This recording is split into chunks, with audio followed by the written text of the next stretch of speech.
Good afternoon, everyone, and welcome back to another video. In this one, we're going to be diving into my GPP plays, or my favorite GPP stack of this Sunday main slate of the Week 12 of the NFL season over here on Draftkings. I'm excited to get into this one with you. It's looking like a really solid main slate. We have a lot of players in a lot of really good spots. So once we get a little bit closer to Sunday and we get to see some updated ownership projections, we're going to be able to differentiate ourselves by playing guys in good spots. That's something that we don't get to do every single week, so it's something I'm excited for about this week, and we're going to jump right into it. If you have not already, please do leave a like on this video. I greatly appreciate your support, as always. If you do have any questions, comments, or concerns for me, please leave them in the comment section below, whether it's DraftKings, FanDuel, Yahoo, any DFS site, or season-long fantasy questions. I'm happy to give y'all advice when I can. Now, in the description, I do have the link to my stream. I've been streaming at least Wednesday, Thursday, and Friday. Usually I stream before lock on the Sunday, Monday night football games as well. So we're really having some fun with that. We also just got a sub button over there. It's just been a lot of fun lately. I'm really enjoying the streams. It's very interactive. Obviously, I'm not going to slow down on the videos, but it's really nice when y'all do have questions. Obviously, a lot of people have been leaving them in the comment section, and I'm happy to get back to you that way. And if you miss the streams, obviously keep doing that. But if you can ever tune into the stream, join the chat, sit there and chat with me and ask me questions live. I think that's the best way to get a great answer to your question. Obviously, it's going to be a little bit easier for me to divulge if I'm talking rather than typing. Let's jump right into this, though. So my favorite play on the board at quarterback is pretty straightforward. We have Matt Ryan playing the Tampa Bay Buccaneers at home in the Dome. And at the end of the day, it's a cash play, but I've stopped caring pretty early this year. I noticed it last year, and I started trying to break. The status quo has become to play contrarian. The status quo has become, Matt Ryan's going to be the highest owned quarterback, but Sam Darnold's in a good spot. I'm going to play Sam Darnold and hope he gets better value. I understand the play there, but at the end of the day, Matt Ryan is in a absolutely insane spot right here. I think that Matt Ryan is a solid cash play at quarterback. So I'm okay with him in your cash lineups, and we'll talk about cash more tomorrow. But regardless, I'm looking at Matt Ryan currently in all formats. And if I'm not looking at Matt Ryan at quarterback, I will also mention Russell Wilson against that Philadelphia Eagles secondary. It's between those two. I'm looking to pay up at quarterback this week, point blank period. And if I was not paying up at quarterback, I would honestly, I know a lot of you might not like this, but I would probably end up running it back with Kyle Allen, who busted last week. But he's got another matchup this week where I think it's not as tough as it might be rated or graded by a lot of the fantasy sites and things like that. But let's go on over to running back now. There's a few different ways you can approach running back this week. I expect Alvin Kamara to be very, very chalky. I was hoping in my early look that he would not be, but now we are expecting him to be very high owned. So for that reason, I'm really looking to just pay down at running back. I'm not in love with any of these high-priced backs. I think Nick Chubb's a solid play, but at the end of the day, over here on DraftKings with the full PPR format, Kareem Hunt, with the targets he's been getting 9 and 8 in his first two games, makes way too much sense to me going against this weak Miami defense. So I'm definitely going to like Kareem Hunt this week. David Montgomery, just 100 less, is also in a great spot against that Giants defense. We saw Chase Edmonds expose him. Chase Edmonds is not that talented of a running back. For that reason, I'm definitely okay with playing David Montgomery. But regardless, if we do come down a little bit, Miles Sanders will also be very, very popular playing against the Seattle defense if Jordan Howard is ruled out. So keep that in mind. I am okay with any of these backs for the purpose of this lineup. We're going to try to save as much salary as we can so I can show you what I want to do at the wide receiver position. I'm going to plug in Miles Sanders and Kareem Hunt, who are my preferred two out of the three probably. I guess Montgomery and Sanders are kind of 50-50 for me because they both have good matchups. But I think that I like Montgomery's matchup a little bit better, and he's also a just absolute workhorse. But regardless, if we go with Sanders and Kareem Hunt here, we come over to wide receiver. One guy I love this week who has just had an absolutely massive target share since Nick Foles' return is DJ Chark. He had like a 32% target share last week with 15 targets, and then in the early week one game before Foles got hurt, he also was very successful. I think Foles hooked up with him on one touchdown very early in the game. But regardless, it looks like Foles likes to air it out to DJ Chark more so than Dede Westbrook, which is a little bit surprising. But regardless, I like DJ Chark quite a bit. If we are to plug him in here and then we come back up, I'm pretty sure you guys already knew I was going to go with Julio Jones and get that positive correlation to Matt Ryan.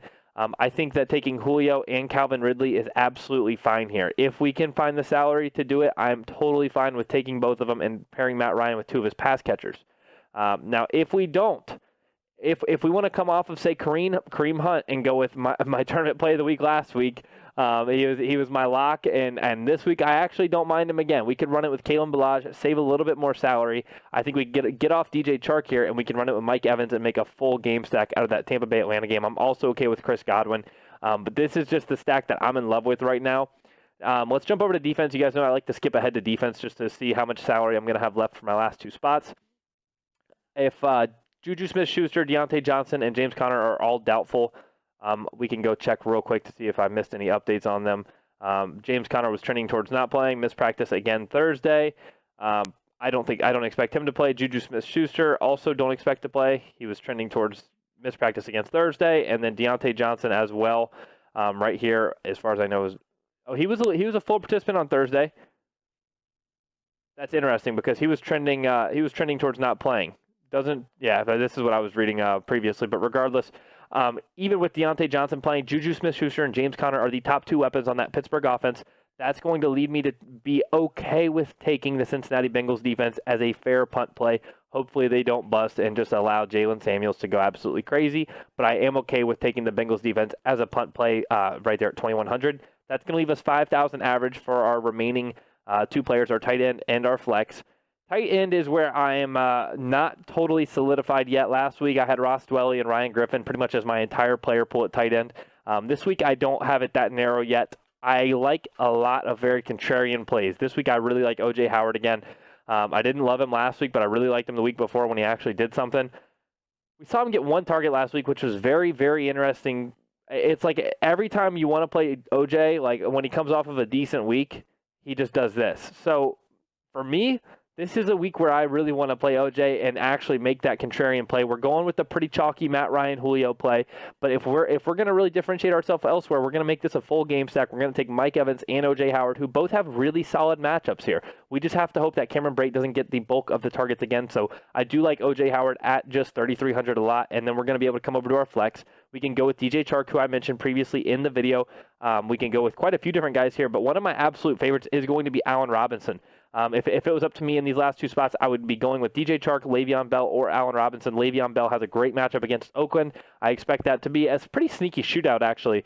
And then DJ Chark, I already talked about, but Allen Robinson has just absolutely dream matchup against DeAndre Baker, who's had a really, really bad year so far. I know he's a talented kid, but regardless, he's really just getting exposed by a lot of these more talented wide receivers like Allen Robinson, who I expect to have maybe a 28 to 30 point ceiling this week. I really like Allen Robinson this week, and big like large field GPP contests like the Millie Maker, the big ones, not the single entry ones, but in the big ones, I really like the idea of playing wide receivers in your flex to get that high ceiling. If we were to get off Allen Robinson and maybe take out Kalen Ballage and go with David Montgomery, that's going to leave us with 5,600. This is just another way to go. That's going to leave you enough to go snag Kareem Hunt, who's got a decent floor, I think, over here on DraftKings. You can maybe snag Curtis Samuel if you want to take a dart throw there, but James White's got a pretty solid floor this week, and I really do like Phillip Lindsay. I expect him to suit up. Limited participant yesterday, but I do expect him to suit up, and I think he's actually in a really great spot here, and you might be able to catch him at some very, very low ownership. There's one other thing I do want to mention too. We could go a little bit different here, and we could take the Steelers defense and leave ourselves 3,700 in our flex. One guy I could not go without mentioning is Johnny Holton. Now, if Deontay Johnson misses, Johnny Holton will be the number 2 wide receiving option on that team. Of course, Vance McDonald and Jalen Samuels will probably be preferred looks. He'll probably be like a number 4 look on that team behind Jalen Samuels, James Washington, and Vance McDonald. But Johnny Holton is a very, very interesting play at just 3,300 as the wide receiver 2 on this Steelers team playing against Cincinnati. So that's one other thing I wanted to mention.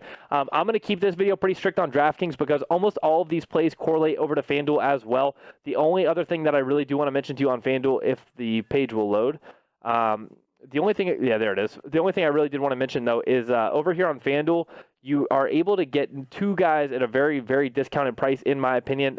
This is just a lineup I made on stream earlier.